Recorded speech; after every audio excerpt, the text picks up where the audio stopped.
Let us not forget everything that happens. It's by the will of Allah. Holy will. It's time to unite and stand, and we will be the best amongst men. It's not time to be extreme or do the unthinkable, but to stand together as one. Tune into Sunnahfollowers, streaming every day, various platforms. Trust me, you'll find a way. Sunnahfollowers. Assalamu alaikum. Please mark your calendars. Starting this Friday, March 1st, we will be replacing the 6 p.m. Eastern Aqidah class, Al-Wala Wal-Bara class, with a special program for the month of Ramadan. Please join Ustada Lailanasheeba for the first 7 days of Ramadan with a preparation course. Allow her to walk you every day after that with the fiqh of fasting. Don't forget, mark your calendars, and we're streaming it right here on Sunnahfollowers. In alhamdulillah, wa salat, wa salam ala wa rasulullah. Welcome to our Ramadan prep series. And alhamdulillah, this series is designed just to give you a little brief explanation as to what is expected of you for this upcoming month, which will be in the next week or so. And alhamdulillah, I have a lot of Muslims here with me who are new to Islam. And I also have Muslims who are not new to Islam, but are new to practice. And again, I want to encourage you guys to continue to join this class even after Ramadan begins, because I will continue, to take you through the month of Ramadan. I will help you get through Ramadan day by day. I'll go over what I'm teaching now again. I'll also give you tips on how to better spend your time and how to reap the most benefit from this most sacred month of the year. Now, yesterday, I gave a very intense class. I spoke yesterday about how the month of Ramadan is determined, because every year there seems to be a fitna, which is not surprising. The Prophet said this would happen. The Sunnah would become abandoned. The Sunnah would become forgotten. Unfortunately, every Ramadan, you have Muslims, instead of them following the Sunnah of the Prophet, sallallahu alaihi wasallam, obeying the Prophet as Allah instructs us to, you find people looking for local sightings and this type of thing, which is not the way it's supposed to be in Islam.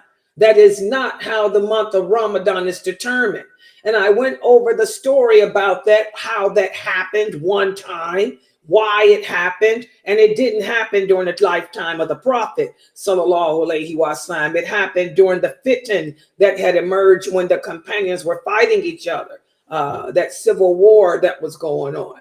But anyway, the thing that I want every Muslim listening to me to understand is no one, I repeat, no one has the authority to add anything into this religion. No one has the authority to change anything in this religion. Okay? The religion has been completed and perfected for us by Allah. And Allah taught us how to implement Islam, which is total submission to Him in our everyday lives through the example of the Prophet Muhammad, sallallahu alaihi wasallam. And if there's more details needed, we really need to try to better understand how to implement the deen. We look to the original companions, because Allah tells us that no human beings understand this religion better than they do. And that's why all of my teachings here, my teachings are not based on any opinions, any method, any of that. My opinion, my teachings are based solely on the Quran, the authentic hadith, with the understanding of the companions. I'm going to give you what the companions had to say, not what an imam had to say. Big difference. Okay. So yesterday we spoke about how the month of fasting is determined to begin and end. And also yesterday we talked about traveling. You know, you might find yourself in a situation during this sacred month where you may have to go out of town for business, your job, or maybe someone gets sick in your family or whatever, because things happen. Life goes on. Life happens.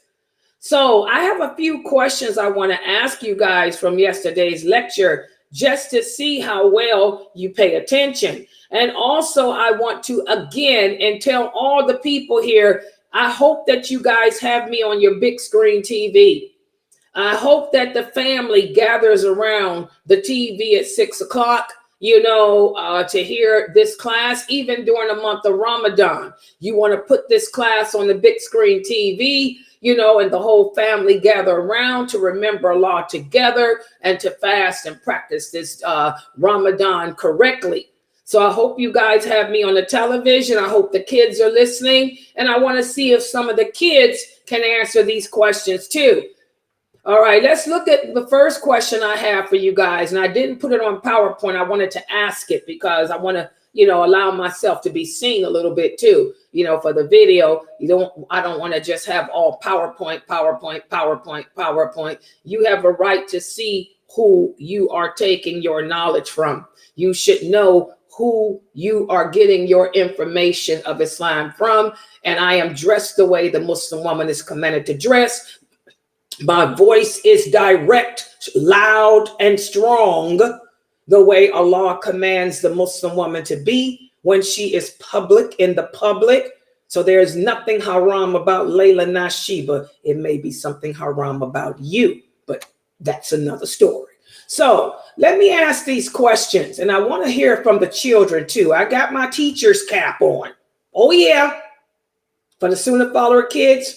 I'm in teacher mode. You know, I'm a professional teacher too. So I'm in teacher mode. So first question, and this is simply a true or false question. I want to see everybody answer. People on YouTube, I can see your typing too. People on Trovo and my Twitch, people on Twitch and D-Live and Twitter. And LinkedIn, I can see everybody's type. And that's another reason why I'm not putting it on PowerPoint too, because of the questions, because I want to see your answers. I want to make sure that we're all together, that everybody understands the basics here. I see Sakina's here and Sister Samira. Okay, good job. Okay, first question. True or false? True or false? Ramadan begins with the local sighting of the moon. True or false? Ramadan begins with the local sighting of the moon. True or false?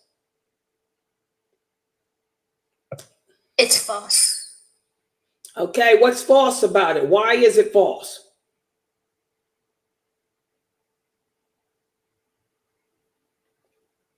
If it doesn't believe, Ramadan doesn't begin with the local sighting, how does it begin? In other words, explain to me how it begins.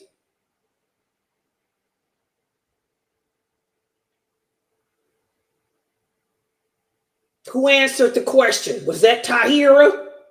Yeah, because it doesn't recite on the thing. It recites on the local. The moon, we don't look for a local sighting. Well, how do we what do we look for? How do we know when Ramadan begins? What do we look for? If we don't look for the moon locally, what do we do? Anybody else help her out?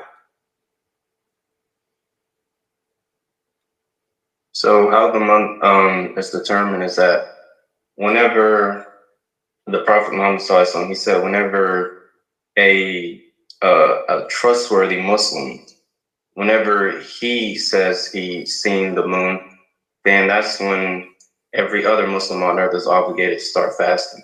MashaAllah. And he also gave the evidence, the hadith. That's the hadith. Ramadan does not begin with a local sighting of the moon, even though we have all these people in America and other places doing their own thing. But I want you guys to keep in mind, because every Ramadan, people come to me and say, Layla, why is this the masjid looking for a local sighting? Remember that hadith, whereas the Prophet sallallahu alaihi wasallam said, out of every 1,000 people you know, 999 of them are going to be in hell. Well, there's your evidence. 999 people that you know will be doing a local sighting, and you will be the only one following the Sunnah. So that's why there's going to be more people in hell than paradise, because most people disobey Allah. The people choose to do their own thing. They choose to not listen to what Allah said. They choose to add their own twist to what Allah says. So that's why most of Muslims will be looking for a local sighting. Well, most of Muslims in America, I'm telling y'all, will be looking for a local sighting. But is that the way we're supposed to begin Ramadan? No. Ramadan begins with any Muslim anywhere in the world, as long as that Muslim is trustworthy. So if the Muslims in China say that they saw the moon, we don't have no reason to not trust them. If the Muslims in Australia say that they've seen the new moon, we have no reason to not trust them. You know, if the Muslims in Nigeria say that they've seen the moon, you have no reason to not trust them. So we follow the Sunnah. We accept their word, and everybody is supposed to begin fasting. That's the way Islam dictates to us. Now, whether the people follow that, most of them won't. But I want you guys to keep in mind, out of every 1,000 people you know, 999 are going to hell. And that's probably one of the reasons why. You strive to be that one person that makes it to paradise. Good job, Brother Marar. Good job, Tahira. Okay, question number 2, true or false? We must actually look for the moon rather than say that you've seen the moon. Rather than use calculations, we must actually look for the moon. Is that statement true or false?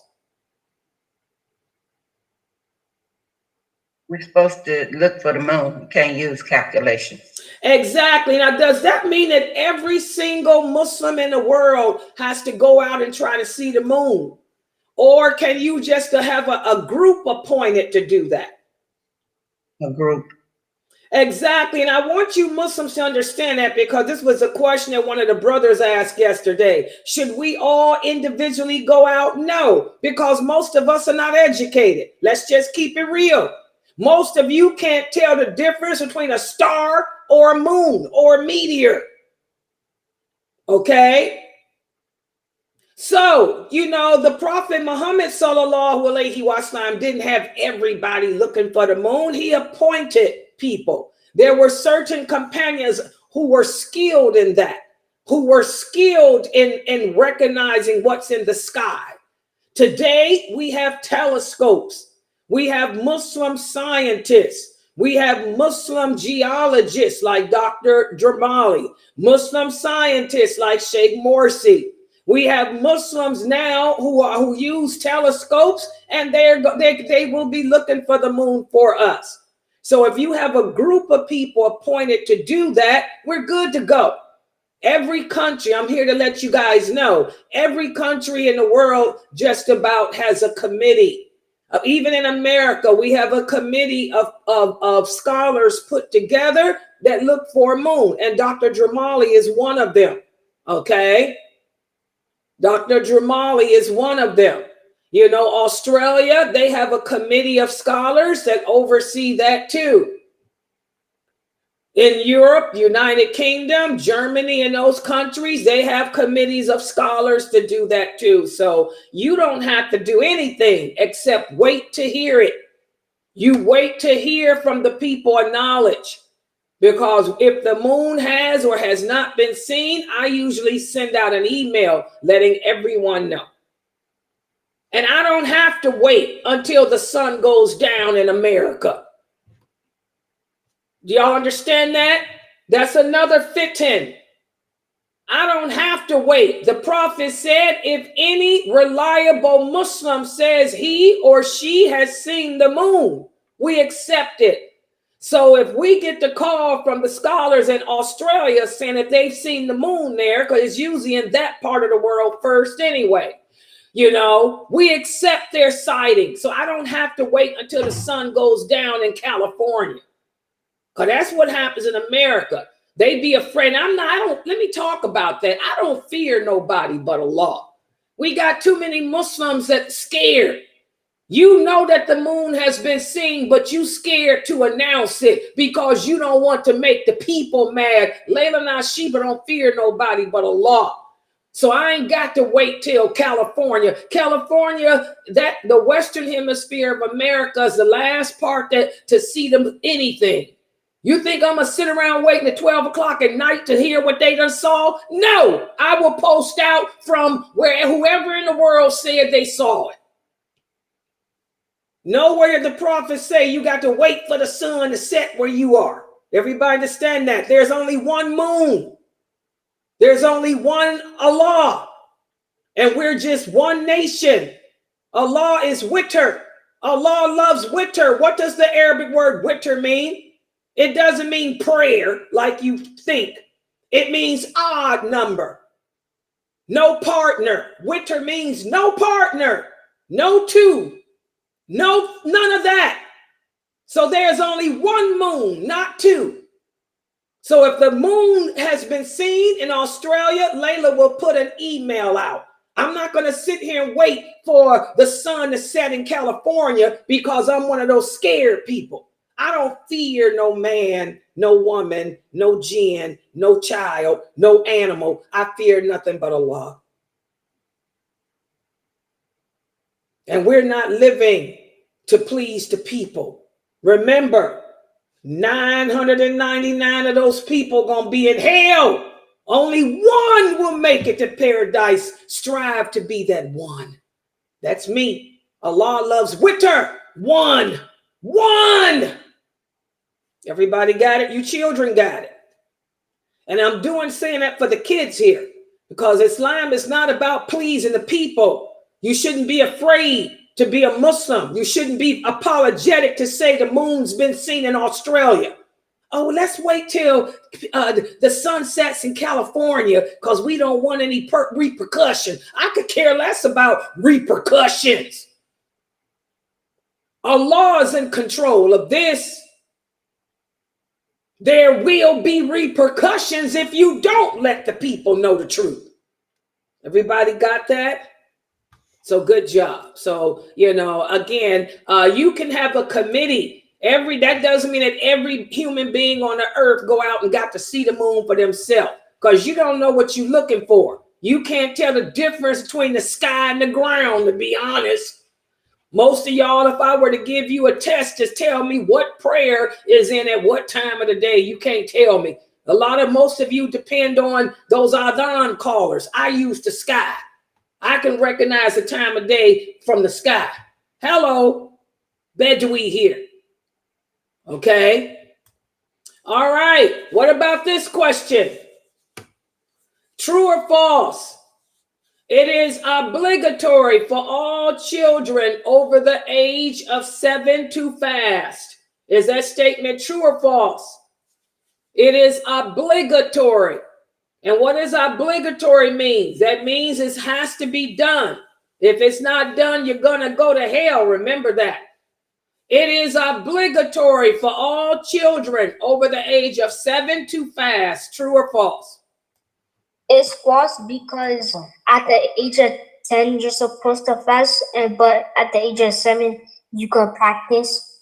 Exactly. Mashallah, the children know. Exactly. That's false. You're not obligated to fast. In other words, when I say obligated, Allah doesn't hold you accountable for anything until you reach the age of puberty.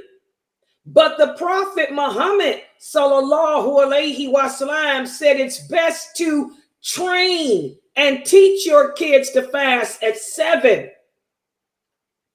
And then make them fast. Like the kids said, make them fast. Make them fast at the age of 10, because puberty is any day after that. You want to have your kids in a habit. The same with wearing hijab. I tell you Muslim women out there, you should have your daughters wearing hijab at the age of 7. How can you, what makes you think a teenage girl is going to want to cover her body living in America? You can forget that. Her period done came. She's an American in America. She going to want to be just like Cardi B and the rest of them. Just like her little friends in school. Because 9 times out of 10, you ain't even got your kids in Muslim school. Okay? So you should have your daughters wearing hijabs at the age of 7. And then make them wear it all the time at the age of 10. So that way, whenever her menses come, you don't have to worry about her sneaking out the house, going around in the garage, taking her clothes off, looking like Polyander with a boyfriend. You can blame yourselves for that as parents. So the Prophet said, train your kids to practice and perform the obligations when they are 7, and make them do them all when they are 10, because they're held accountable whenever puberty sets in. Good job. What about this? True or false? Children 10 or older who are not puberty, you should teach them to fast by having them fast half days first. Is that statement true or false? For children that are 10 False. or older. False. Okay, it's false. Why is it false? Because they should fast the whole day. Exactly. Mashallah. And I got a couple of parents here who's got 10-year-olds. I don't want to hear that. Your 10-year-old should be fasting the whole day. The Prophet said, make them fast the whole day at 10. Do you guys understand that? This is the test for many of you. For many of you parents, Ramadan is your test. The test to see if you are balanced in your wala wal bara, your allegiance to this religion. Are you balanced? Are you balanced in your love for your children? Do you love your children too much? If you're one of those parents that think it's not good to have your kids fast, and you got a 10-year-old little boy, a 10-year-old little girl, and you're going to tell them to do half-day fast, something's wrong with you. Because that 10-year-old boy could be out there selling drugs. Oh, yeah, the drug dealers pick them up at 10. Did y'all know that? The drug dealers look for them on Twitch and Trovo and D-Live, the gaming sites. They have the 10-year-old little boys out there selling drugs because the 10-year-old little boys don't have to go to do no time in jail. You think it's too cruel to have a 10-year-old girl fast? Well, guess what? There's a lot of 5th graders. I used to work as a substitute teacher. You know how many 5th grade kids, girls were pregnant? I'd have at least 3 or 4 and 5th grade is 10 years old. I'd have at least 3 or 4 10-year-old girls in my substitute class that were pregnant. Go to any public school. I'm telling you guys, any public school, you're going to have at least 3 to 4 10-year-old girls who are pregnant with babies in their stomach. You think it's a cruel to have them fast, but those girls, can end up pregnant. They on their period. Your little boy could be a dope dealer, slinging that money. Think about that. All right, so 10 years old, it's not no half-day stuff. I don't want to hear that from none of my parents here. None of my parents, I don't want any of y'all coming in here talking about, oh, I have him doing half days. How old is he? 10. Oh, no, he should be fasting the whole day. My daughter, she's 12. This is her first Ramadan. Oh, your daughter's 12, my foot. She better be doing a whole day. Whole day of fasting. Y'all got that? By the way, when I was 7, 8, 9, there was no such thing. I grew up in the 60s. Mukhtar and them too. You know, they came in the 70s. I grew up in the 60s. Mukhtar and them in the 70s, 80s. No, the 80s. They were the 80s. I'm older than them. We didn't do no half days. I was 7 years old and in the summertime fasting 16 hours. Subhanallah, this half-day stuff, I never heard of it before until I met these sisters on this website, because none of the women I know or grew up with, none of us did no half-day, nothing. We were made to fast the whole day. So I don't want to hear about that. 10 years old, they better be doing the whole day. All right, what about this? This is for the adults. What about bipolar people? Can bipolar people fast? And if so, are there any conditions to it or anything? Let's hear from you adults now. What about bipolarism? If you suffer with bipolarism. If you suffer from bipolarism, it's recommended that you don't fast. If you are on medication, if you are able to function and you do okay with your medication, then you can go ahead and fast. But some people, you cannot fast because it'll just turn, like basically mess with your mood and I guess the chemicals that are working in your brain. So it's not recommended. But on another case, if you are suffering with psychiatric issues, like for the case of schizophrenia, you should not fast. Okay, the bottom line, and by the way, I'll be putting a poster out tonight. I got Dr. Ali, inshallah, on Sunday. This Sunday, coming up, inshallah, Dr. Ali is going to do a special presentation. He's a real medical doctor. He's going to talk about Ramadan and sicknesses like that and whether or not.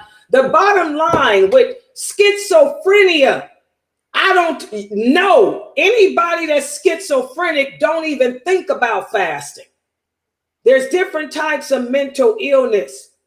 This question was about bipolarism, but for schizophrenia, any of you, and I do have several students who are schizophrenic. I got 1, 2, 3 that are schizophrenic. For my 3 schizophrenic students, don't even think about it.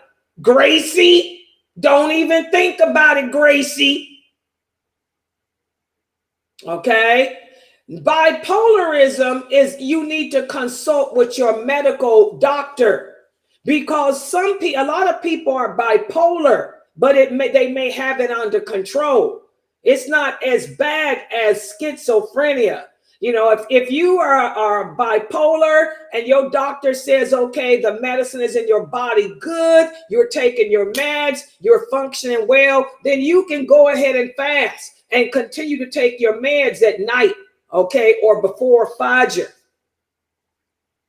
But consult with your doctor. But if your bipolarism is up and down, don't even try it. Because fasting will affect your metabolism. Fasting will jumpstart and put you on a chemical imbalance. So mental health people, schizophrenia, we're going to tell y'all, forget it. Period. Dot. Bipolar, it depends on where you are in your mind right now. Because some bipolar people don't need to be fasting either. So this is something that you need to talk about with your doctor. All right. What about this? If a person forgets that he or she is fasting and eats something, he has to make that day up. Is that statement true or false? As Ramadan has started, you're fasting, you forget that you were fasting, you sit there and drink a Starbucks. Do I have to make that day up? What do you think? No, you don't have to make that day up. Allah does not hold you account for something that you forgot, but you better make sure you don't do it no more for the rest of the day. Exactly. That's great. And she gave the dalil. Allah does not hold us accountable for what we forget. Okay? If you happen to be eating and remember, you spit it out and then keep on fasting. You don't have to make that day up. And we're going to talk about that during the month of Ramadan. Okay. And but you don't sit there and say, I forgot, so I just broke my fast, so I don't fast. No, you got to continue to fast. Does everyone understand? Good job with that. What about this? And I'm going to go over this stuff again when Ramadan starts, so don't worry, we'll go over all this again. What about this? If a person is traveling and wants to fast, he or she can. True or false? You're traveling. You're going out of town for your job, or you're going to visit your family. If you want to fast, you can. Is that statement true or false? Or do you have to break it? What do you think? I'm going out of town. I'm traveling. Do I have to fast? Can I continue to fast, or must I break it? What do y'all think?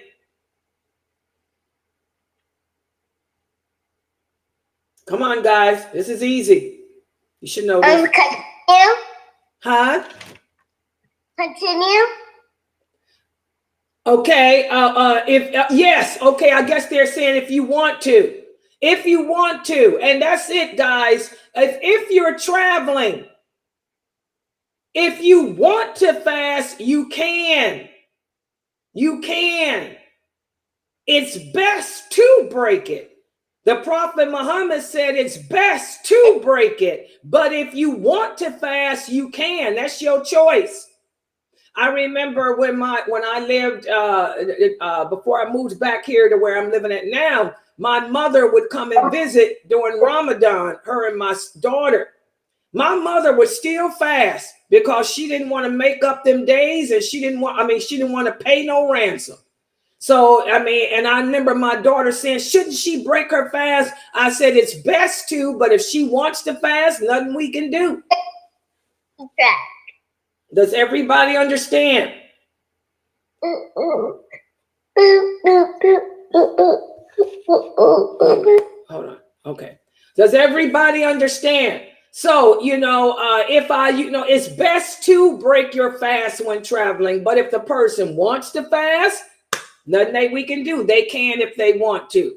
The Prophet never traveled and fasted. The Prophet ﷺ always broke his to be an example for the other people, because Allah doesn't want to cause a hardship to any of us. But if you want to fast, you can.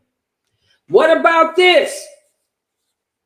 How long can the traveler not fast when he's a traveler? Say, for example, I'm going to be spending 2 weeks in California for my job. I'm not fasting because I'm traveling, but how long can I go without fasting if I'm a traveler? That's the question. How long can the traveler not fast while traveling? Is there a limit to that? Come on, adults. I want to hear from the adults on this one. There's no limit. It's basically until you settle or go back home. You have to be settled in that place for you to start fasting. That's the correct answer, most correct. Now, there are some scholars out there who will tell you 4 days. What they base it on, I'm going to be honest, I don't know what they base it on, because there are numerous hadiths that you can find in Sahih Bukhari and Sahih Muslim alone. Whereas Ibn Abbas, Ibn Umar, Sa'id al-Khudri, even Ali, they say that if the person is not settled, he can continue to fast until he becomes settled. There's hadiths where the companions traveled. And in Muwatta, they have hadiths where the companions traveled during the caliphate of Abu Bakr and Umar during Ramadan. And they did not fast at all while they were away. They made all them days up later. Okay, so you're going to hear some people say if you go out of town, you after the 4th day, you need to start fasting. Oh, really? I can bring you a hadith where Ibn Abbas was gone for 14 days. I can bring you another hadith from Sa'id al-Khudri where some of the companions were gone for 10 days. Okay, so I don't know what I'm going to be honest, I don't know what they base that on, because I base everything I teach you guys on what the companions said and what the prophet said and what the companions understood it to mean. The Prophet sallallahu alaihi wasallam didn't put no emphasis. There is no hadith with no emphasis from the Prophet on that. And the companions, their understanding is as long as you are not settled. Does everyone understand that? Imam Ahmed is the one that said 4 days, but I don't know what he based it on, because I got hadiths from, you can find in Bukhari and Muslim, where the companion said it as long as you are not settled. Everybody understand that? But you have to make those days up. What about this? True or false? If you're traveling on a short journey, it's best to not break your fast. Is that statement true or false? If you're going on a short journey, it's best to not break the fast. Is that statement true or false? Come on, guys. True. Anybody else? Everybody agree with that? If you're going on a short journey, it's best to not break the fast. You guys? No, it's false. Yeah, that's false. Again, anytime you're traveling, Allah does not want to make the religion hard on any of us. Allah does not want any of us to think that he's oppressive. It doesn't matter if it's a short journey, you can break your fast. It doesn't matter if I'm traveling, for example, I live in the Falls. If I'm traveling from the Falls to Westlake, Ohio, okay, that's a whole nother city. You know, I can break my fast. If I choose to, I can break my fast because that's not part of my regular residence. And any type of journey is a hardship. Everybody understand? So, any questions on that? That's what we talked about yesterday. Any questions on any of that before we go to today? Because today we're going to speak about sickness.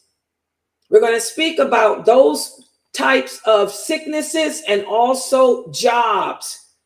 What about Ramadan and you're sick, or Ramadan and working? Any questions before we go to that? Okay, if not, let me put my PowerPoint. And I want you guys to take screenshots. You guys did good on the quiz. I'm proud of the kids. The kids, you guys did really good on that quiz. I'm very proud of all of you. You did a good job. Yeah, that 4 day, that's Imam Ahmed. Imam Ahmed's a view, but I'm telling you, there's hadiths that don't support that. And by the way, guys, don't raise your hands. Just get on the mic. Go ahead. If there's a question, ask it. Is it okay if a little girl, like 5, 6 years old, can wear short sleeve? Yes. I mean, if your mom wants you to dress, I mean, you're not held accountable until you are puberty. And you're 5 or 6. Yeah, she can wear her little shorts and stuff. Yes. But when you 7 years old, you start covering up. 7 years old, I want to see those Bantu abayas on you, like the one I got on. 7 years old, I want to see those Bantu kimars, like I got on. You got that? These are crazy times. You walking outside with your little shorts on, you can be abducted. Amber alert. Y'all see how many Amber alerts there are? Those Amber alerts go off all the time. If one of those bad people wanted to do an Amber attack, are they going to pick the girl that's dressed like Layla, or are they going to pick the one in the shorts? They're going to pick the one in the shorts because, first of all, they're going to be too scared to come at Layla. They're going to say, oh, look at her. I think she's a princess. She might have some soldiers around her somewhere. We just can't see them. Look at her. She looks regal. She looks like royal. You can call me Queen Bee. She looks like a royal. So they might get afraid. They'll say, oh, we're not going to pick up her because she probably got bodyguards hiding behind the trees. So let's grab that little girl with the shorts on and a tank top, because that one dressed like that is a royal. You can call her Queen Bee. Okay? So, yeah, but when you turn 7, you better have that abaya on and those kimars like lailanasheeba. Keep it real. So that the Amber people, those Amber Alert people, won't come and abduct you. Too many kids are getting abducted every day. Okay? And we're going to talk more about the travelers. We talked about the travelers yesterday, habitual travelers. We talked about the habitual travelers. They can break their fast, but they have to make those days up. A truck driver, anytime you travel, that's a traveler anyway. He can break his fast, but he got to make them up. Y'all got that, truck drivers? If you want to break your fast because you got to travel for a couple of days, but you got to keep track of those days. Because when Ramadan ends, you got to make them up, baby cakes. And if you don't make them up, you got to also write down how many days it is. Because fasting the month of Ramadan, this is a debt that you owe to Allah. If you die and that debt to Allah is not paid, your soul is going to be in between the two worlds. That ain't a good thing. So if you are a truck driver and you break your fast, you better keep a track of it and let the brothers at the mosque. I hope this ain't no woman asking, because women shouldn't be truck. It's not lawful. I'll just put it out there. It's not lawful for a woman to be a truck driver. Why? Where's my dalil? The Prophet sallallahu alaihi wasallam said no woman can travel, not even one day, without a mahram as a guardian, a protector for her. But if it's a man, you better keep track, so that way if you die, your wife can make up those days for you, or your children, or somebody can make up those days for you. Yes, we're going to talk about that when Ramadan begins. You know, if you got to break those fasts, if you die, your family can make them up for you, or the brothers at the mosque can. So if you a truck driver, you better keep track of how many days you got to make up. If you got 10 days, let the brothers know. Y'all know? Because if you die, That debt has to be paid to Allah. All right. Okay. So that's for the, and I'm glad that the sister asked that question for the brothers, because we do have some truck drivers here. So you brothers, keep a track. Yeah, you can break your fast, but make sure that you let everybody know how many days it is, so your family can fast for you, or the brothers at the mosque that's close to you can make up your days for you. Hello. Oh yeah. Paradise. Huh? Assalamualaikum, Sister Layla. Walaikum salam. You got a question? Yep. So if you're sick with a common cold and you need to eat food to take a medicine, should you do it till you break your fast? Yeah, that's what I'm getting ready to talk about now. If you're sick because you got a cold, you can break your fast. Yes. But you have to make those days up. So you got to keep track of all the days. We're getting ready to talk about that now.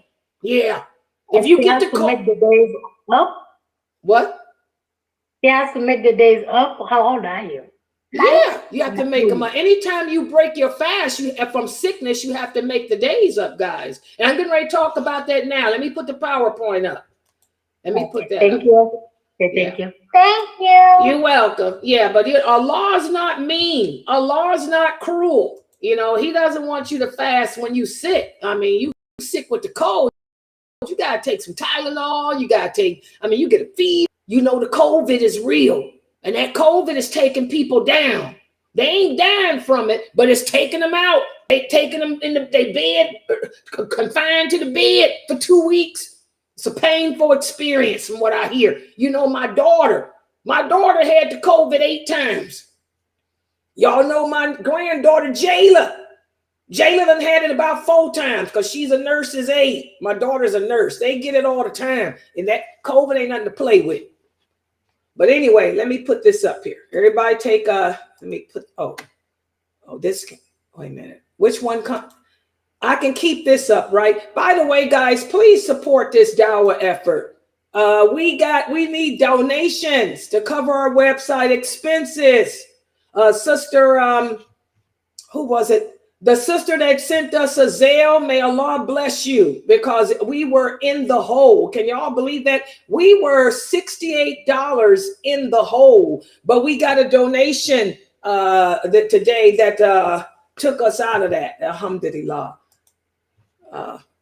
Let me put this up. Give me a second. Yeah, hold on. And take this down. Why is this thing not coming down? Yeah, I want the kids to take screenshots, so I want all of this down. Wait a minute. Ooh. And here we go. Almost time. You can tell it's almost time to fast Ramadan because my GERD has been acting up. Yeah, hold on. It's getting ready to hurt now. Give me 1 second, guys. I'm gonna have to get some water because I'm having a GERD attack. That's weird too. I took my medicine. Hold on.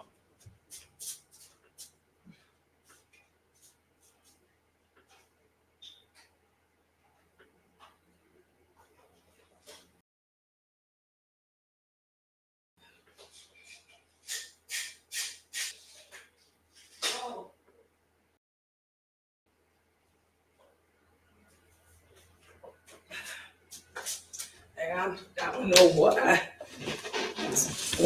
I ate that would cause me to have a GERD attack. Hold on.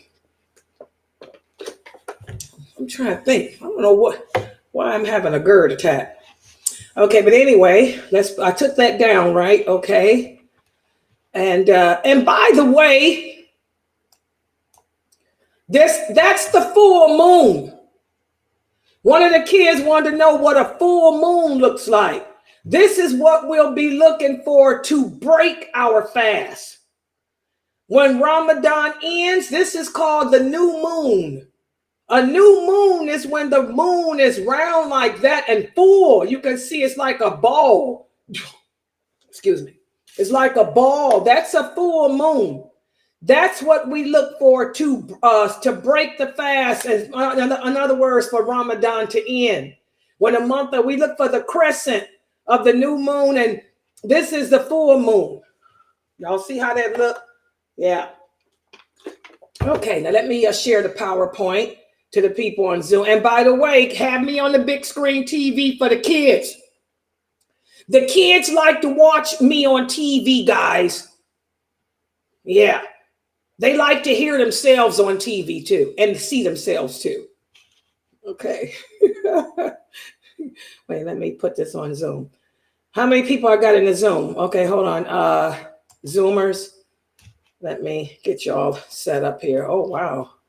Good. I'm glad to see the kids are here. Let me see who all is here. Oh, mashallah. There's Tahir. Mashallah. Tahir is here. Yeah, the babies are all here. Everybody's here. Good job. All right. So that was my attendance for the Zoom room. Okay, let me share y'all to my PowerPoint. This is my PowerPoint for you guys in Zoom. Inshallah, y'all can be able to see it. For the people on YouTube, y'all looking at the full moon here. Hold on. This is the moon of the wolf. The she-wolf, Layla. Okay, here she goes. Let me turn y'all on. There's the PowerPoint for the people on Zoom and for YouTube. YouTube. All right. Now, let me know if it still shows up for them. Wait a minute. Let me go to what is this? Okay. Can y'all see it now? The people on, by the way, I'm streaming on Telegram too. Channel Sunnahfollowers. You see it now? Dr. Asim. There's Dr. Asim and them. Okay, there you go. And the people on Instagram, you guys should be able to see this too. I'm on all the social platforms. Right. Let me make sure Dr. Asim and them got that. Okay, so this is the PowerPoint. Let me make it big screen, full screen for the kids. And I want you guys to take screenshots.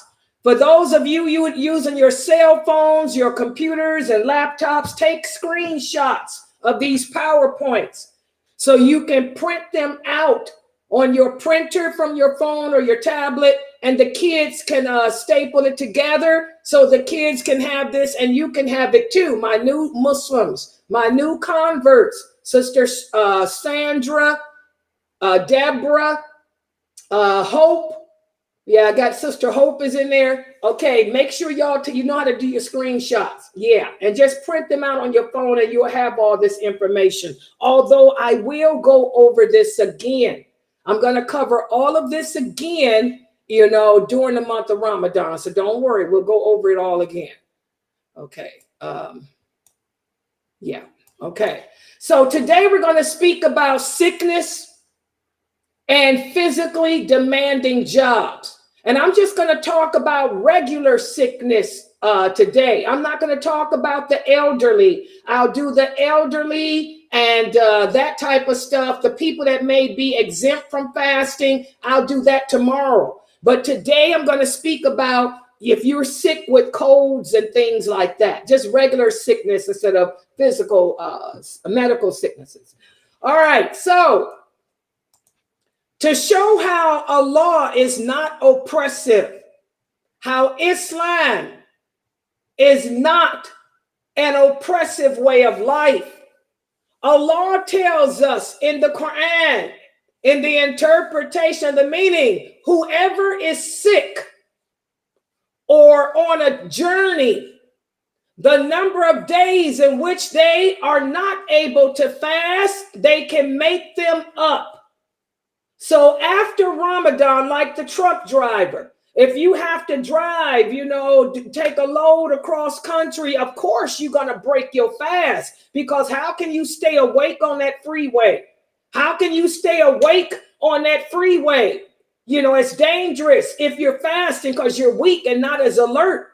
And it's boring, especially if you're driving through Kentucky, the worst state for truckers to drive through. Y'all can see I used to work with women whose husbands were truck drivers. And they would say, Layla, the longest, most boring state to drive through is Kentucky. It's a long state and it's just ridiculous. And I knew a lot of Muslim men who were trying to fast. When they get through driving through that Kentucky state, they'd have to pull over and break the fast. Oh, yeah. Well, that shows, the mercy of Allah. He doesn't want to impose fasting on you as an oppression. So if you're going to go as a trucker on a journey, break your fast, but make those days up. Make those days up later after Ramadan. And like I said, let your family know. And for those who are sick, the same thing. If you happen to get sick during Ramadan, you know, you get the flu or you catch a common cold, okay, don't fast because Allah doesn't want it to be a hardship. Break your fast if you're sick and make the days up later, but let your family, let your Muslim friends know how many days you owe. Because again, fasting the month of Ramadan is a debt, and all debts must be paid before you die, guys. And you never know when death will come. So if something happens to you, I can say, wow, well, Sister Latifa, I know she went out of town, or I know she was sick and she told me she had 4 days to make up. I'm going to fast on her behalf to make these days up for her because she was sick or because she had to go out of town. So let your family know, write it down or put it in your will. You know, I put it in my will. You know, I make an addendum to my will. I owe 5 days of Ramadan, 5 fasts. Okay. So you can break your fast if you're a traveler or sick. And the sickness does not have to be major. Okay. But it does have to be a real sickness, like you got a cold. Or, something, like the flu or something, but you cannot break your fast. You can't say, oh, I got a cough. What do you mean? I'm just coughing. I can't, it's not a cold, but I'm just coughing. So maybe that's for you to stop smoking them cigarettes. If you stop smoking them cigarettes, that cough will go away. And by the way, cigarettes break the fast. Ain't no smoking during Ramadan. But a lot of smokers, they cough all the time and they're trying to fast and they say, well, I'm coughing. Can I break my fast? No. They try to use the cough as an excuse to break their fast so they can smoke. No. Now, headaches. Like I was talking about yesterday, when you fast, you're going to get a headache. As my doctor explained, and I'm sure Dr. Ali is going to talk about this Sunday, when we're fasting, our sugar drops in our body. That's normal. So you might get a slight headache, but it goes away when you break your fast. When it's time to break the fast, as soon as you eat something, it goes away. That's why dates, it's good to break your fast with dates, because dates have natural sugar in them. Or figs, they have natural sugar in them and they take that headache away. Or you drink some frappuccino, it goes away. Not only because of the caffeine headache, but also the sugar that's in there will take that headache away. But just a regular headache that is not that type of headache, you don't break your fast for that. But if you have a severe headache, like a migraine headaches are not like the headache you get from fasting. A migraine headache is not a stress tension headache either. Migraine headaches are severe. And if you don't break the fast and take your medicine for it, it can get worse. So if you got a migraine headache or a cluster headache, break your fast. But a regular headache that comes from fasting, no. You guys got to suck it up because it's going to go right away when you eat. And it's not that painful. Okay? What about this? Say you're fasting. All of a sudden, you start having I'm talking severe pain. You don't know what's causing it, but your back, Your back is hurting so bad.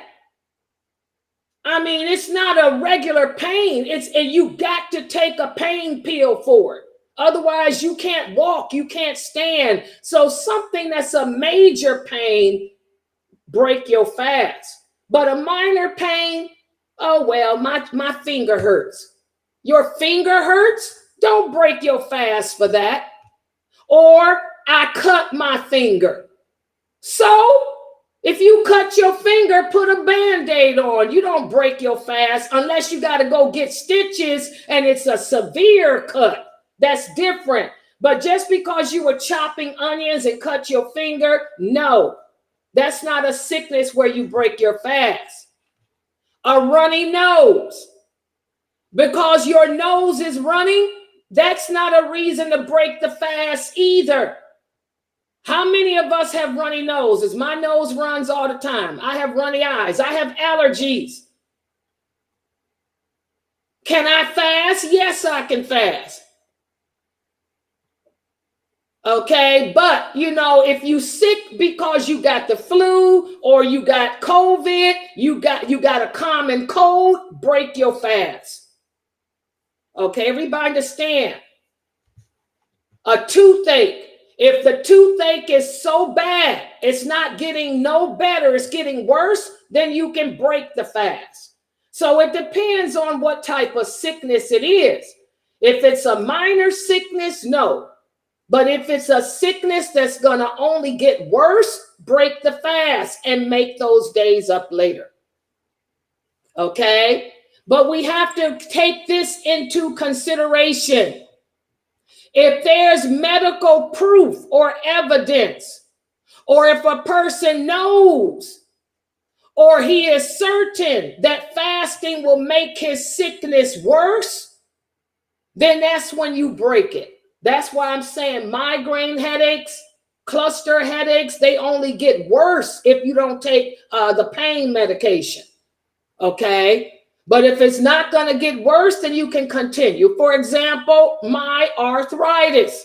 A lot of us live with arthritis. That pain just doesn't go away. Can I fast? Yes, I can fast. I'll just take my Tylenol before I fast, and I'll break my fast with the Tylenol. But if it's that severe arthritic pain that can that can cause you to not even walk, then I would break it. Y'all understand? So it depends on the sickness. If it's a sickness that's gonna get worse, if it's a pain that you know from experience, if you don't take your pain medication, it's going to get worse, break the fast. Okay? Also, if a person is seriously ill, he does not have to have the intention during the night to fast the next day. Say, for example, you have COVID.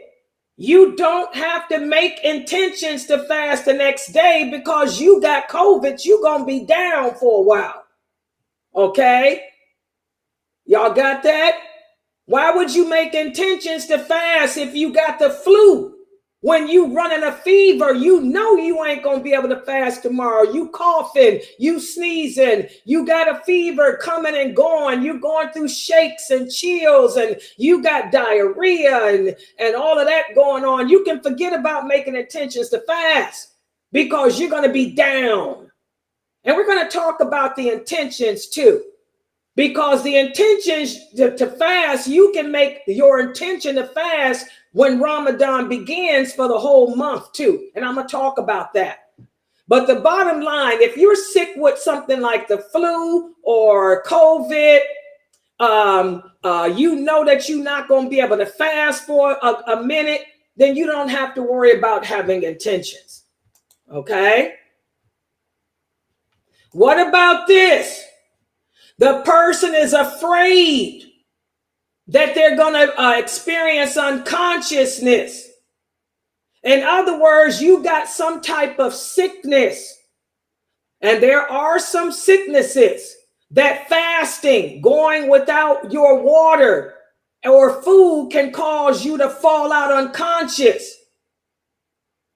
If that's the case, you're fasting and you realize that you're starting to get sick, you're starting to get woozy, and you know that this has happened before, that if you go without your water or your food, you can fall out because of your sickness, then you should break your fast and make that day up later. And there are some sicknesses. Let me give you an example. I have what they call GERD. A lot of women who have bariatric surgery. I had bariatric surgery 10 years ago. Okay, well, over 10 years ago. And one of the side effects is we get GERD. GERD. GERD doesn't cause you to go unconscious. But when a GERD attack occurs, like I was just having a few minutes ago, it starts in your the bottom pits of your stomach, and it goes through your colon, your bowels, and all of that. It can turn into irritable bowel syndrome. Okay, no problem. That's normal, just diarrhea. Or it can back up. It can back up and come up through your esophagus. Now that's what's the problem. So usually if you're having a GERD attack, you can drink some water. Drinking water to flush the acid that's in the esophagus back down. If you drink the water, when you feel it bubbling up in your stomach, your gut, that water will cause that acid to flush down and go through the bowel. And it'll turn into irritable bowel syndrome or diarrhea, but it won't come up through that esophagus. Now, that's an example of knowing that you got a sickness. And if you don't do what it takes, that sickness is going to get worse. Okay? So GERD, people like me with GERD, I have to fast because GERD is chronic, but I never know when it's going to occur. It's never going to go away. Ain't no cure for it, but we don't know when it's going to just flare up. I don't even know how it flared. Today, I don't know what I did. I've been eating and drinking water. I don't even know why it flared up today. Subhanallah, but I took it out. I took that water and it took it down. Okay. In that case, then we have to break the fast. I would break my fast and take the water, and make that day up. But I have to first start off fasting. So I make my intentions to fast every night, But if I have to break it because a GERD flares up, Layla will break it in a heartbeat because it's better that way, better down than up. Because if I don't, it's going to come up. And who wants that? Then you in the hospital with a problem. Okay? And it's not a nice problem. So, the same with people who are unconscious, who suffer with a sickness that causes unconsciousness, like diabetes. You're fasting. Diabetics can fast. And by the way, insulin does not break the fast. I'm going to talk about that. If you're a diabetic on insulin, no problem. You can fast. But if you start feeling that diabetic feeling that, something's wrong. My blood sugar done went down to the point where I'm feeling dizzy. I'm feeling like I'm about to fall out. Then you break your fast and make that day up. And if something happens and you're diabetic and you do fall out unconscious, and when you come to, it's after Maghrib, guess what? Your fast was still valid. As long as you were fasting, since after Fajr. Does everybody understand that? Say, for example, Latifa she's got diabetes, but she's fasting. All of a sudden, she says, wait a minute, I'm starting to feel weird, man. Man, I'm about to fall out. And next thing she knows, she wakes up at nighttime. She fell out. Well, guess what? Her fast counted. She doesn't have to make that day up or anything because she started that day off fasting. And I'm going to talk about that in more detail too. As long as you start the day off fasting, from Fajr. And if you fall out sometime before Maghrib, then according to the most of scholars, your fast is valid. But if you were unconscious at Fajr, then it's not. And we'll talk more about that. Okay. Now, this is the question. There's different opinions about whether or not a person who was unconscious has to make up their fast or not. But I'm going to give you the opinion of the scholars of this website here at Sunnah Followers. It is our opinion as such. The pen is lifted because the Prophet sallallahu alaihi wasallam said the pen is lifted when a person is unconscious. And so since a person, the pen is lifted, that means the person's not held accountable for what he did not do while in that state. So if a person is unconscious, there's no need to make up their fast. That's the opinion of all of us here at Sunnah Followers. That's myself, Dr. Jamali, Sheikh Morsi, Dr. Asim. That's all of our opinion here because the pen is lifted. You got some people that say, oh, a person was in a coma. Say, for example, you were sick and in a coma for the month of Ramadan for 30 days. Now you come out that coma. You got some people who say you're supposed to make up your Ramadan. No, that's not our view here because the Prophet was clear. The pen is lifted. So if you were in a coma during the month of Ramadan, you ain't held accountable for that.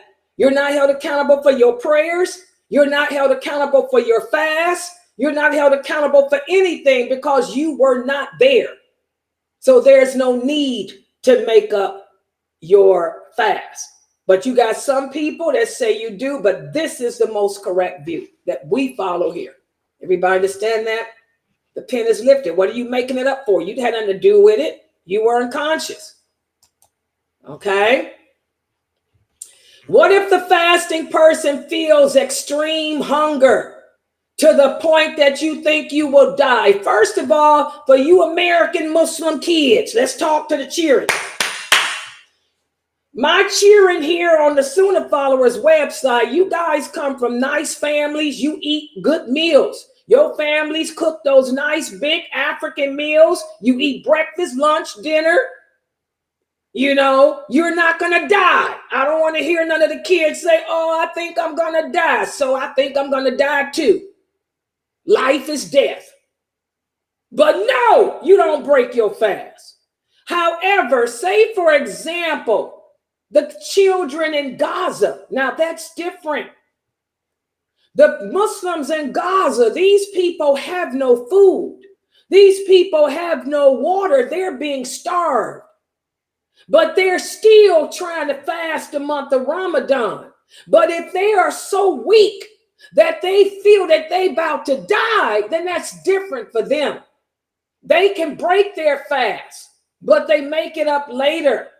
Does everybody understand that? But for you kids living here in America, my Sunnah follower children, no, you cannot break your fast. You hear that? I got a couple of kids, one of the little boys yesterday, he said, I don't want to fast. I said, why come you don't want to fast?